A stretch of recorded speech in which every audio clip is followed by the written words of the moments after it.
Hey everyone, I'm Sally Abed. I'm Dina Kraft. I'm a Palestinian activist in Israel. And I'm a Jewish Israeli journalist. This is Groundwork, a podcast about Palestinians and Israelis refusing to accept the status quo and working to change it. Groundwork is a joint production of New Israel Fund and the Alliance for Middle East Peace. How can Israelis and Palestinians work towards peace and ending the occupation? In some ways, all of our episodes tackle that question. In today's episode, the answer is not what you might expect. The answer is science. Dr. Tareq Abu Hamed is a Palestinian environmental scientist from East Jerusalem, but he works at a kibbutz near the southern tip of Israel. Before we get into the story, we just want to underline how unusual this is. Absolutely. First off, a lot of people, both Jews and Palestinians, think that working with the other means working with the enemy. But the fact that he's working on a kibbutz is on a whole other level. I mean, kibbutzim are a symbol of Zionism, and a kibbutz in the south, the vision of making the desert bloom, was the dream of David Ben-Gurion, Israel's founding father. And there's a powerful Palestinian anti-normalization discourse, which we'll talk about a little in this story. It's a movement that maintains Palestinians should not engage with Israeli institutions or groups. Doing so gives the impression that there's an equal power dynamic between Israelis and Palestinians, which is not possible as long as there's an occupation. And yet, Tareq feels that science gives him a unique way to make connections between Jewish Israelis and Palestinians and create a more sustainable world. As always, Sally and I will be back at the end of the episode to give some reflections. But first, Miriam Herschlag has the story. There's a story Dr. Tareq Abu Hamed likes to tell about his origins as a scientist and his lifelong love of chemistry.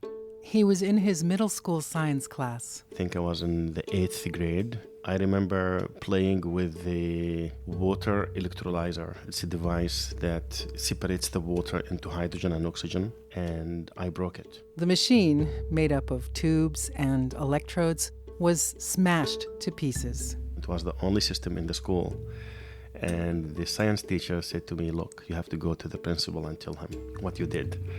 And we had a very tough principal. Even the teacher wasn't brave enough to go and tell him Tareq broke. I said, you have to go to tell him. But no dreaded punishment was handed down. The principal got that it was just an accident, and Tareq was told to just go sweep up the mess and throw it all away. What's most interesting to me about the story is what happened next. Instead of throwing everything out, Tareq picked up the pieces. I took them home. Started playing with these broken tubes, doing experiments at home. He looked at all the broken parts, and he found a way to put them back together. It's a story about loving science, but it's also a story about fixing what is broken. For Tareq, these two things always went hand in hand. But doing that together with Jews? Well, given what was happening around Tareq at the time, it would have been hard to imagine. The soldiers used to come to the village, throw tear gas, take people out of their homes, including myself, my family. Tareq grew up in East Jerusalem. He came of age in the crucible of the First Intifada, the 6-year Palestinian uprising waged through protests, riots, and armed attacks, and met with massive force from the Israeli military. When the Intifada began in 1987, Tareq was in high school. They humiliate you, they hit you. I've been hit many times from the Israeli soldiers in my village, even in the middle of the night. I never forget one soldier pushed my mom inside my home and she fell. And you cannot do anything. If you want to go protect your mom, they will hit you more and more. The Jews in his world were soldiers, and soldiers meant humiliation and violence. But one summer, in the thick of all this, Tareq went to work as a volunteer at a kibbutz called Ramat Rachel. It was just next door to his village of Sur Baher. Palestinians working on a kibbutz is not common, but the kibbutz needed volunteers, and they gave a decent stipend. That was my first exposure to my Jewish neighborhood, and that changed a lot of things to have some taste of the culture. It was the first time he interacted closely with Jews who were growing stuff instead of shooting stuff. It was like being transported to a parallel universe just down the street. He was fascinated by their culture, by Shabbat. On Shabbat, just to rest, just to have that day for yourself. He could walk through the fields or go into the dining room and take whatever food he wanted. The kibbutz culture, how everything is shared, how everything is outside, all the tools, the safety there, that you feel people feel safe in their own community. But then, at the end of the day, he would return home to his village and go to sleep knowing that at any moment Israeli soldiers might barge into the house. With that kind of chaotic dissonance, science classes offered a world of methodical inquiry, a world governed by laws. I think since I was a kid, I knew that I will be a chemist. Science would eventually be his way to try and find answers to the political turmoil he was living in. But as a kid, it meant a way out. When Tareq graduated high school, he did what so many other Palestinians did during that period of upheaval and campus closures. He went to study abroad. He spent 12 years in Turkey, earning a doctorate in chemical engineering. For his postdoc, he went to the U.S., to the University of Minnesota. There, he focused on renewable energy and climate issues. And while there, in 2007, Tareq heard about a job opening that would change his life.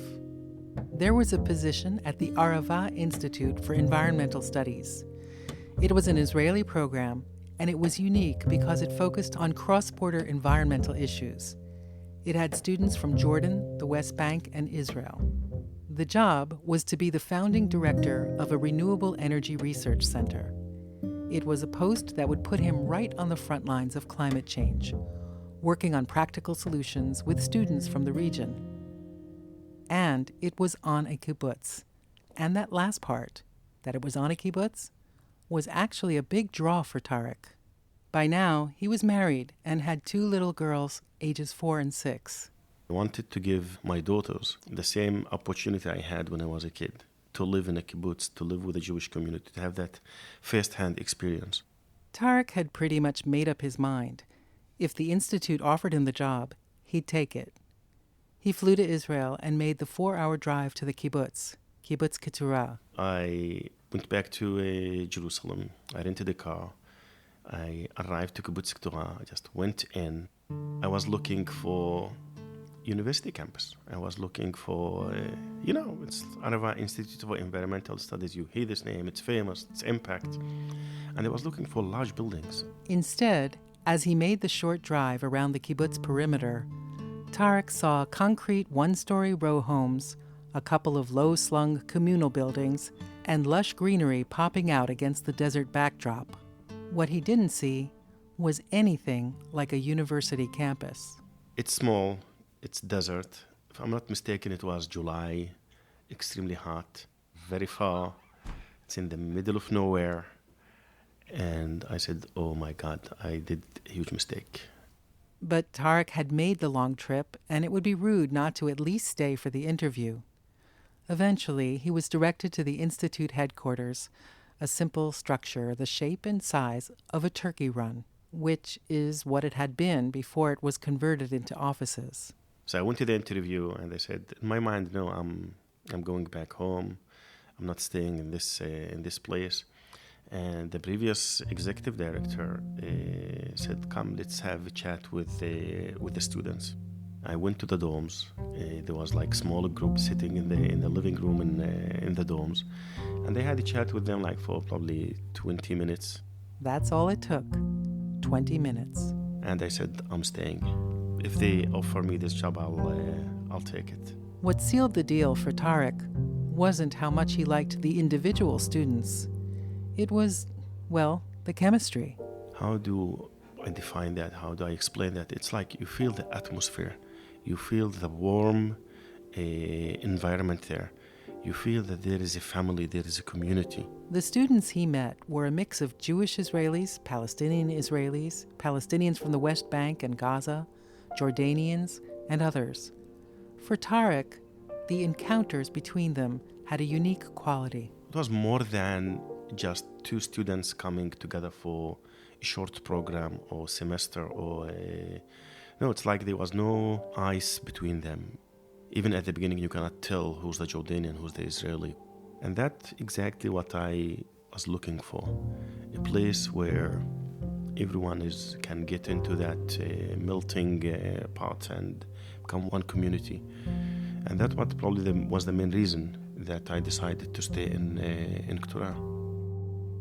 It was a chance for someone who loves to fix things to make real progress on fixing not just one, but two massive problems: the environmental crisis and the Israeli-Palestinian conflict. Tareq was hopeful. In his work and studies abroad, he had seen how science could be a connecting force. When you go to conferences and you meet people that they come from the US or from Iran or from, when you speak to them, you have a common language, which is the science. And that's what connects you. And still, choosing to work so closely with Jews meant opening himself to criticism from many Palestinian activists who oppose what they view as normalization. Some in the anti-normalization camp argue against any collaboration with Israelis that doesn't actively resist the occupation. To do so, they say, normalizes the abnormal. But that's not how Tareq saw it. Normalizing is like to accept the occupation. I don't accept the occupation. I don't think that there is a single Palestinian, regardless where he or she live, can accept the occupation. For Tareq, rejecting the occupation did not mean refusing to engage with Israelis. He simply had a different working theory of peacemaking. No, we have the science, we have the shared environment that we can use to bring people together. Climate change is felt by everyone in this region, and everyone understands that regional cooperation is a must to deal with it. So I'm not coming from Los Angeles or New York to this region to do environmental cooperation. No, I'm someone who lived under the occupation, and I see that environment is a great tool to build trust. And so, despite misgivings from some friends and colleagues, Tareq took the job. That decision didn't just mean going to work at the Institute. It meant moving his family, his wife and young daughters, from the U.S. to a remote kibbutz in the desert. It meant a Muslim-Palestinian family living in a tightly knit Jewish community, a settlement rooted in Zionism's nation-building ideals.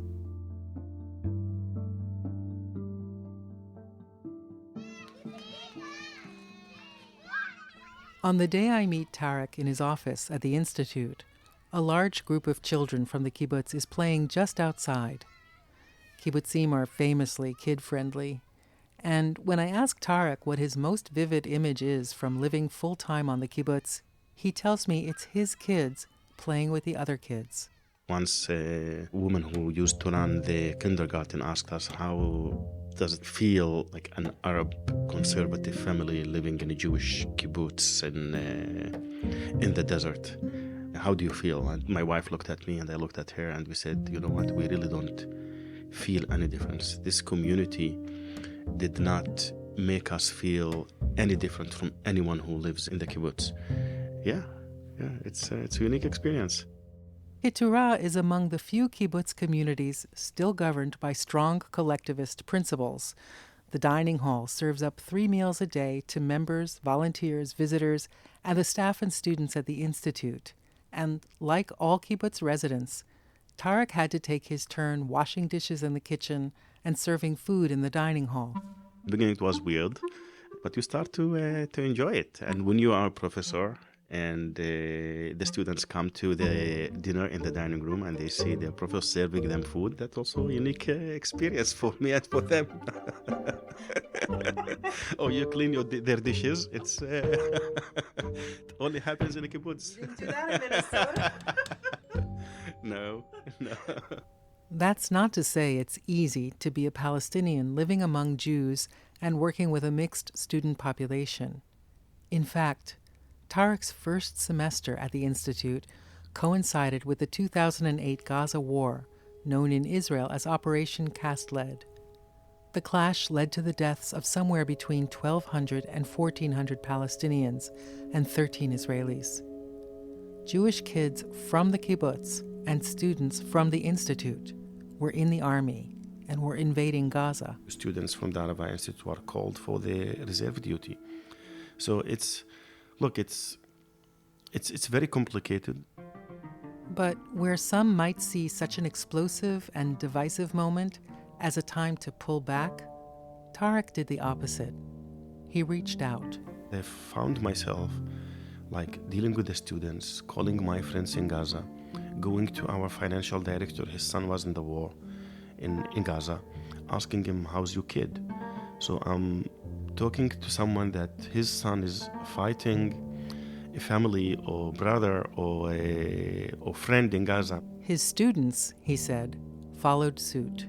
You see Israeli students asking Palestinians, do you have families in Gaza? Do you have relatives in Gaza?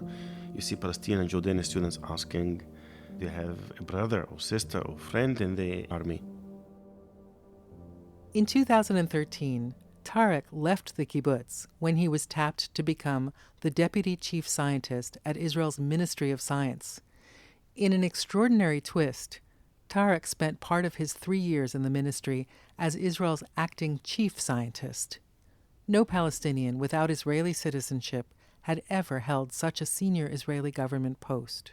But there, too, being Palestinian was far from easy.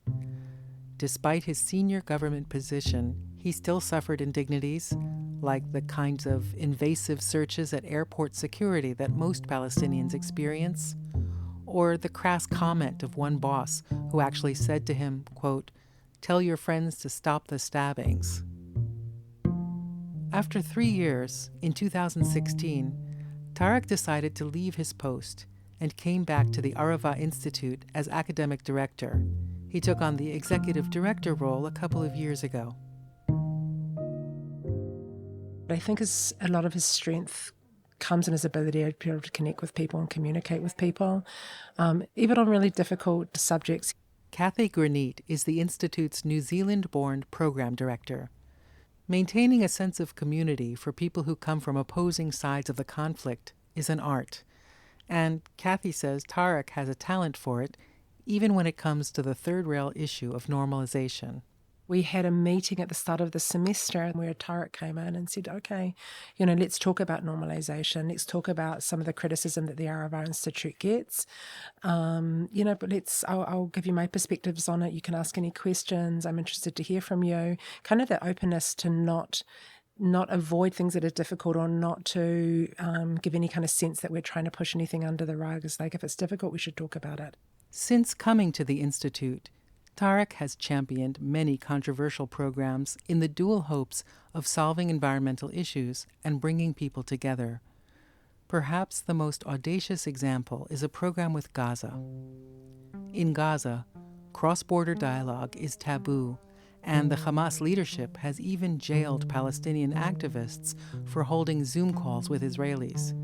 But it's also a place with some of the most daunting climate-related problems.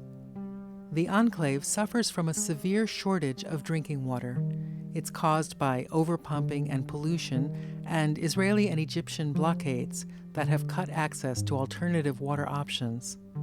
Tareq leads a program with the Arava Institute that coordinates delivery to Gaza of a revolutionary technology, it's called WaterGen, that produces clean drinking water from air. They trust us, we trust them, they're very open with us. When there's something happens, they tell us it's not a good time to talk, it's not a good time to implement a project. And this is a very simple proof that things can happen. Cooperation can happen even with people inside Gaza, because people want to live a normal life. This commitment to cooperation, whether at the regional level or among the students and researchers at the Institute, it runs deep for Tareq. But it can also be painful. It's not easy for someone who really saw the ugly face of the occupation to decide to say, okay, I want to use science to connect between people. I want to use science to build peace. Inevitably, Palestinian students who come to the Institute struggle with this, but they still come. Do you like the food here? Should I say or lie? Say the truth. No, I don't like it. What do you miss? Flavors? I met Maya Abdulchai at the salad bar. It's lunchtime on a Monday in the broad, clean dining hall on Keturah. Long tables are arranged in a cafeteria-style grid beneath fluorescent lights. The self-serve food islands feature standard kibbutz fare, chicken, fish, grains, the day's soup. Maya is from Beitunia near Ramallah in the West Bank. She's 26. The necklace she's wearing is a potent message about where she stands politically.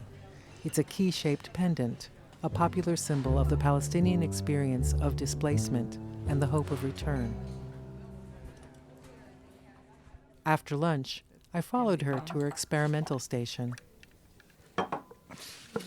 Today she's using a pH meter to measure the acidity of agricultural wastewater. So the pH of the water is 7. So we're now talking about wastewater, which is like more salts in it. It's 7.4, so I think the oxygen reacts with the nitrogen, which make nitrate. I need to write it down. Maya's experiment is applied science in the most direct sense of the term. Untreated agricultural runoff poses a dire problem in the West Bank, and Maya is working on optimizing wastewater filtration using a small, constructed wetland. She hopes to implement her findings in the fields near her family home on the outskirts of Ramallah. I'm from the West Bank. There is not a lot of wastewater treatment plants there, so the wastewater is everywhere. Like, the environment is not going to wait for the conflict to be solved. Venturing over to the Israeli side has not been simple for Maya. She calls it a good-bad experience. That key necklace she wears comes from a friend who lives in a refugee camp next to Ramallah. Maya called her on video during a field trip the Arava Institute took to Lifta in Jerusalem, and they both got emotional.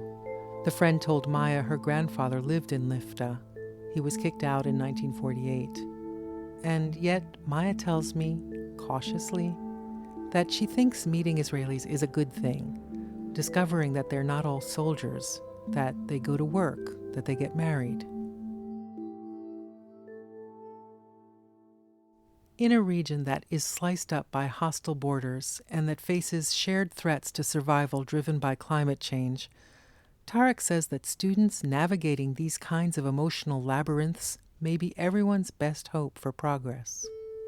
I believe that I can use environment, that I can use science to connect between people, to give people the opportunity to share their stories.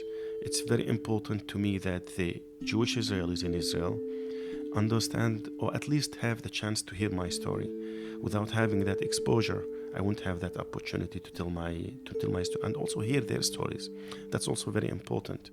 In the vision that Dr. Tareq Abu Hamed is pursuing, any future peace will be built on the shoulders of people who are forging connections now, while there is conflict. It'll be built by those who can see across borders, who understand science, who know that, ultimately, the air we breathe and the water we drink belong to everyone.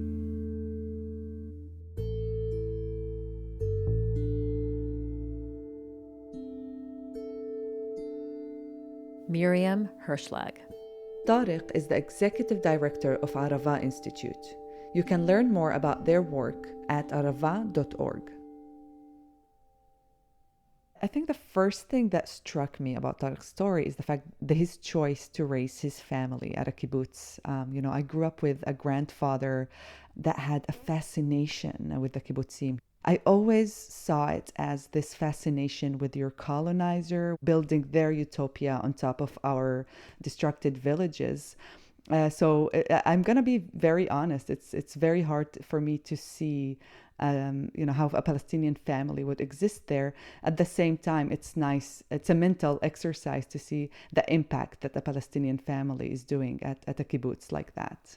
Definitely. Yeah, it's interesting hearing your perspective, because I was thinking sort of about how kibbutzim sort of conjure up such fascination, right? They're these sort of utopian communal places. The whole world is sort of enamored with them as sort of this iconic part of Israeli history as well. But your perspective on that is definitely interesting and important one to note. And I was also just struck how his sort of kibbutzim are a through line in his life. He's a high school student, as we hear, and he comes across the kibbutz near his home, and he sort of falls in love with what he sees there. And then he wants his kids to sort of experience that there is something very special about kibbutz life, especially the feeling of connection and community and living in this sort of little bubble of a beautiful place. And that really takes us to the normalization and anti-normalization, conversation, accusations that I obviously also deal with as a Palestinian who works in a shared space. Like Tareq, I think our goal is to utilize our existence, our mere existence within Israeli society and the interactions that we have, and even as they are, to build the political capital within Israeli society to end occupation. And you can't do that without, talking to Israeli Jews. I go to classrooms, in universities and in high schools, of people that protest on me identifying as Palestinian. I am an Arab Israeli. I am, there's no Palestine, there's no occupation. We need to understand, that when we talk about anti-normalization, especially within Israel, the occupation is already normalized. At best, usually it's not even acknowledged. So the fact that we are doing this work it's essential. It's essential for us as Palestinians to be in these places and actually put that conversation on the table to reverse that normalization. Wow. So I wish we could keep talking. Unfortunately, we have to wrap up again. But please keep your ears out. We'll have another episode dropping in 2 weeks. Groundwork is created and produced by me and Yoshi Fields. The episode was reported by Miriam Herschlag. Content and audio editing by Yoshi. Additional content editing by Elisheva Goldberg. Joel Shupack scored the piece. Art and design by Nick Acosta. We need your help. If you found what you just heard meaningful, if you think this kind of reporting is important, then please take a few seconds right now and rate us and give us a review on whatever platform you're using to listen. We depend on you to make these stories. So make sure to subscribe, rate us, and tell your friends. This show is a joint production of New Israel Fund and the Alliance for Middle East Peace. New Israel Fund is the premier funder and organizer of progressive Israeli civil society, with over $300 million from tens of thousands of people to hundreds of organizations, working for change on the ground for over 40 years. The Alliance for Middle East Peace is the largest and fastest growing network of Palestinian and Israeli peace builders. You can learn more about them in their websites, in nif.org and allmap.org. And you can learn more about our show there or at groundworkpodcast.com. Our theme music is by System Ali, a multilingual binational hip-hop group whose cultural activity is deeply rooted in the communities where they work. Original scoring in this piece comes from Deeb Amori. Additional music from Blue Dot Sessions. This episode narration was recorded by Ohad Basson. Make sure to subscribe and thanks for listening. شكراً على المتابعة. Toda.